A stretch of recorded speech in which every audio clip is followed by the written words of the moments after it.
Surviving the Mountain. Story by Robert Carroll. Illustrated by Bernard Yan.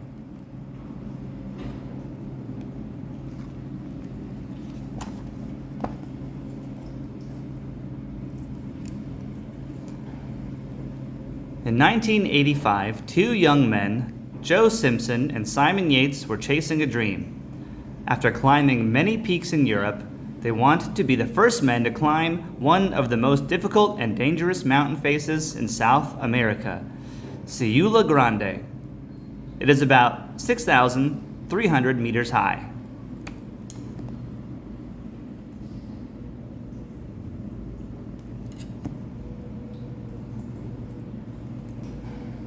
The journey started well, then everything went wrong.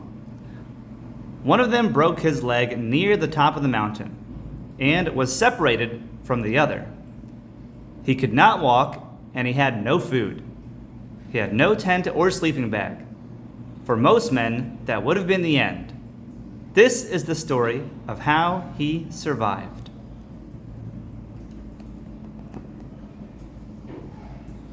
We can see here the country of Peru.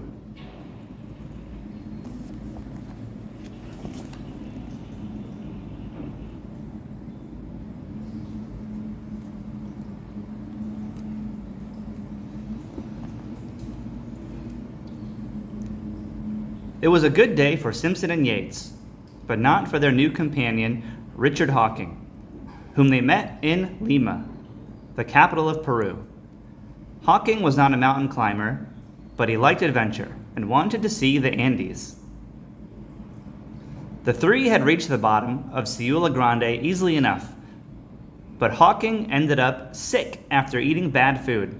He was weak and had altitude sickness. Hawking could not go any higher, so he stayed behind in a tent at the bottom of the mountain.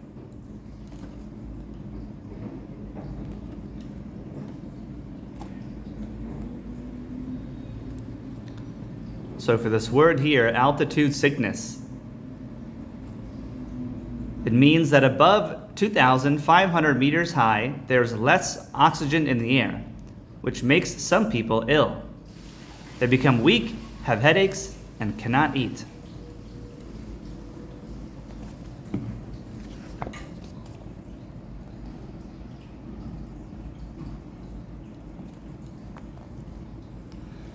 Climbers always have a base camp at the start of a climb, a place to keep their equipment and property safe. If the weather gets bad or if there's an accident, the base camp is the nearest place to get help. Hawking's job was to stay in the camp until Simpson and Yates returned. The nearest village was 40 kilometers away, and it was a difficult 2-day walk to get there.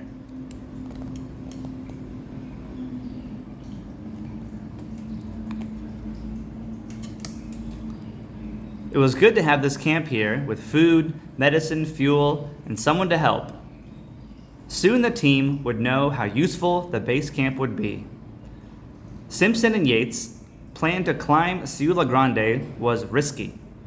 Often, climbing teams make several camps on the way up a mountain. If there are problems, there would always be shelters not too far away from these camps. However, Simpson and Yates planned to have only one camp. They wanted to go up and down fast.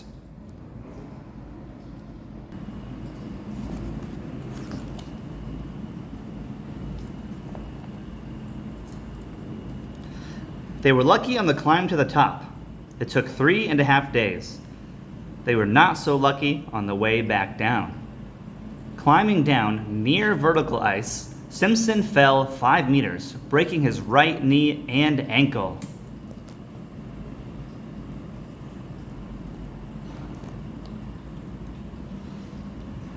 Simpson was frightened and upset. He thought, I shouldn't have broken my leg. If I've broken my leg, I will die. Yates was shocked too. He knew that they were in serious trouble. A mountain rescue for a man who cannot walk needs a helicopter and a crew or a large team of men. Simpson and Yates had no radio or telephones to call for help. They were near the top of a very high mountain with little equipment. To be safer, climbers need to put metal spikes in the rock to secure themselves and have several men tied together by ropes to hold a man if he falls. The two tied their ropes together to make a very long rope. That was dangerous because Yates did not have any equipment to secure himself.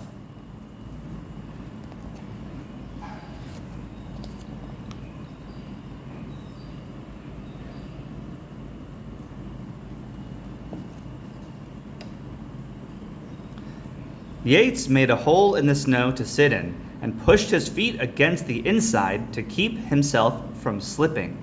But that was not enough, and he began to slide slowly. Soon it became even more dangerous. A heavy snowstorm with strong winds hit the area.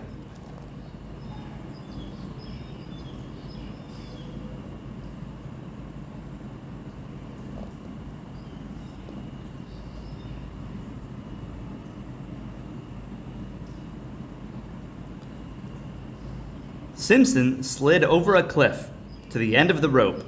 He was hanging in the air. He needed to stop and let go of the rope, but Simpson could not release the rope, and his hands were too cold to climb up. He was too far away from Yates to tell him of his situation. So we can see here he is stuck.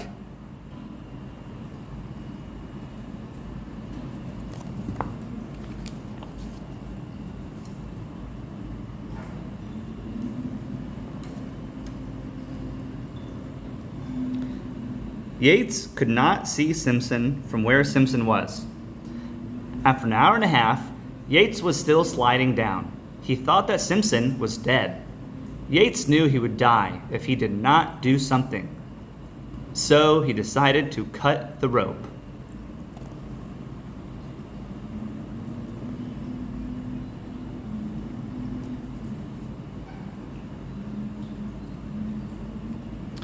Simpson fell into a large split in the ice, a crevasse.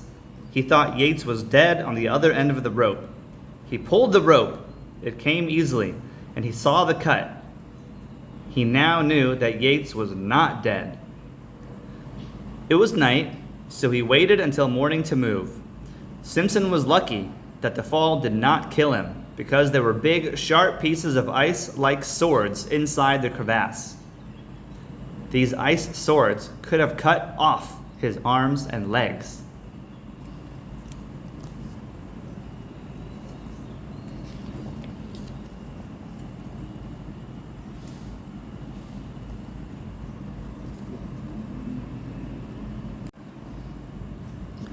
Simpson could not climb up, so he climbed down.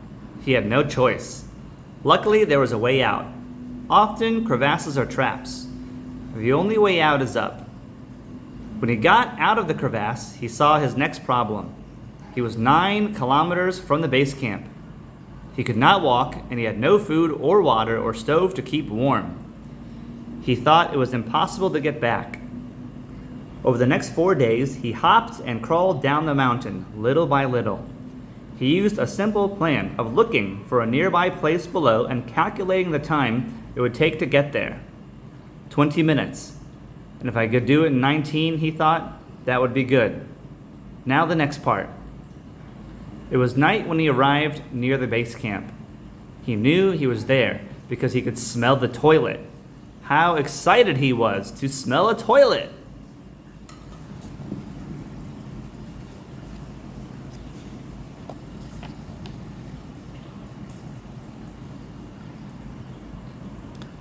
Again, Simpson was very lucky. Yates had arrived at the camp earlier, and he and Hawking were getting ready to leave. Simpson was almost dead when he made it to the camp. Yates and Hawking were surprised when they saw Simpson.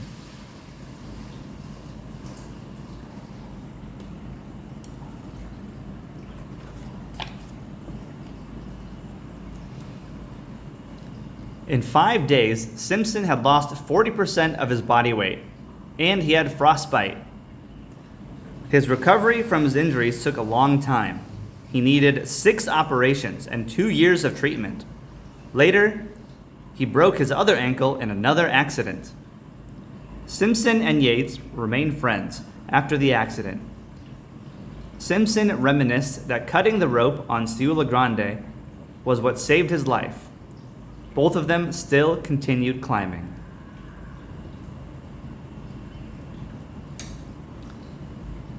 Simpson's best-selling book, Touching the Void, was made into a successful film in 2003. He has given many interviews since this experience.